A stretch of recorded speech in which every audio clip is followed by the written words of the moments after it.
Colours मराठीवरील Indrayani ही मालिका अल्पावधीतच लोकप्रिय ठरते.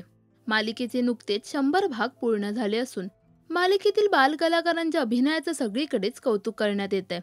मालिकेतील बच्चे कंपनीचं काम प्रेक्षकांना खूप आवडते. काही दिवसांपूर्वीच इंद्रायणीचा पाठीराखा म्हणून तिला मदत करण्यासाठी मालिकेत विठू पंढरपूरकरचं आगमन झालं होतं. तर आता पुन्हा एकदा इंदूचा हा पाठीराखा मालिकेत आपल्याला पाहण्यास मिळणार आहे.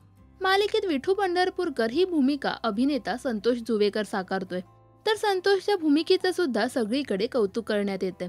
तर विठू या पात्राला प्रेक्षकांचा उत्तम प्रतिसाद मिळतोय. संतोष त्याच्या पात्राविषयी आणि मालिकेतील इंदूविषयी आता व्यक्त झालाय. असं म्हणतात की एक ट्युनिंग का दोन कलाकार किंवा जे कलाकार एकत्र काम करतात त्यांचं एक ऑफ स्क्रीन ट्युनिंग छान असेल ना तर ते ऑन स्क्रीन दिसतं. आणि मला वाटतं पहिल्याच दिवशी पहिल्या क्षणात जेव्हा मी इंदूला भेटलो तेव्हा मला ती म्हणजे लिटरली ती खरोखरच आपण म्हणू ना की लहान मुलांमध्ये देव असतो, तर त्या लहान मुलांमध्ये त्या इंदूमध्ये मला माऊलीच दिसले. आणि एक निष्पाप निरागस हास्य आहे तिच्या चेहऱ्यावर आणि एक असं हास्य की एक असं स्माईल जे तिला तिच्याकडे पाहिल्यावर सगळ्या गोष्टीचा क्षीण जे काही असं सगळं मनातून निघून जातं. फक्त एक प्रेम, एक आपुलकी आणि आपल्या कामावरची श्रद्धा तिच्यात दिसते. आणि खूप जाणून आणि समजून काम करणारी मुलगी आहे. आणि खूप मस्त वाटलं तिला भेटून. जेव्हा पहिलं शेड्यूल 3-4 दिवस शूट केलं त्याच्यानंतर माझं काम संपलं आणि मी निघालो तेव्हा मला खूप असं वाईट वाटत होतं की आता मी या मुलीला परत कधी भेटेन मला माहीत नाही आहे. पण बघा माऊलीने पुन्हा एकदा संधी दिली आणि पुन्हा एका नवीन एपिसोडसाठी मी या सेटवर आलो. आणि आज जेव्हा ती मेकअप करत होती तेव्हा मी समोर जाऊन उभा राहिलो तेव्हा तिची काय उडी मारून पटकन तिने मला घट्ट मिठी मारली होती.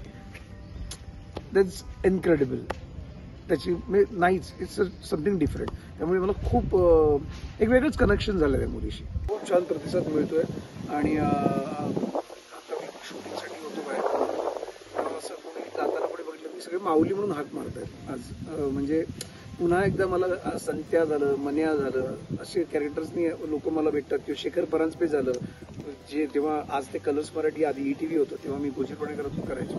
ते कॅरेक्टर आजही लोक मला शेखर परांजपे म्हणून हाक मारतात. तसंच आता एक नाव जोडलं गेलंय आणि हे नाव खूप जास्त जवळच आहे मला. आणि या नावाने कुठे हाक मारलं खूप छान वाटतं.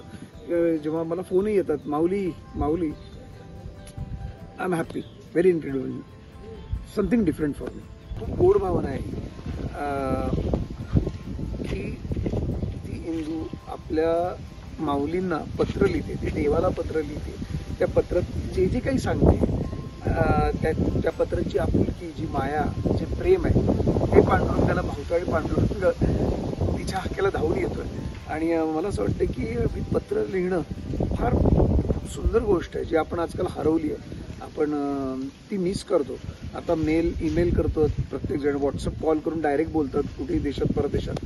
पण पूर्वी जेव्हा पत्र लिहिली जायची, आपल्या जवळचा माणूस कुठेतरी लांब गेलाय निघून कामासाठी, आपल्यापासून दूर आहे, तेव्हा त्याची हाल, त्याची चौकशी करणं पत्राद्वारे त्याला कळवणं की आम्ही कसे आहोत, काय काय नवीन घडत आहे. आणि ते पत्र लिहिल्यानंतर पोचेपर्यंत असलेली ते वाट बघणं, ते त्याला पत्र पोचलंय की नाही याची जीवाला घालमेल असणं. आणि एकदा पोचलं आणि त्याचं प्रत्युत्तर दुसरं पत्र आलं की तो जो आनंद असतो ना, तो आनंद आता हरवल्यासारखा वाटतो. आणि मला वाटतं की मालिकेत हे पत्र जे लिहिणं आहे त्या इंदूनी आपल्या पांडुरंगाला, आपल्या माऊलीला लिहिलेलं आहे, ते मला वाटतं या दोघांमधलं कनेक्शन जास्त स्पष्टपणे छान दिसतंय यातनं.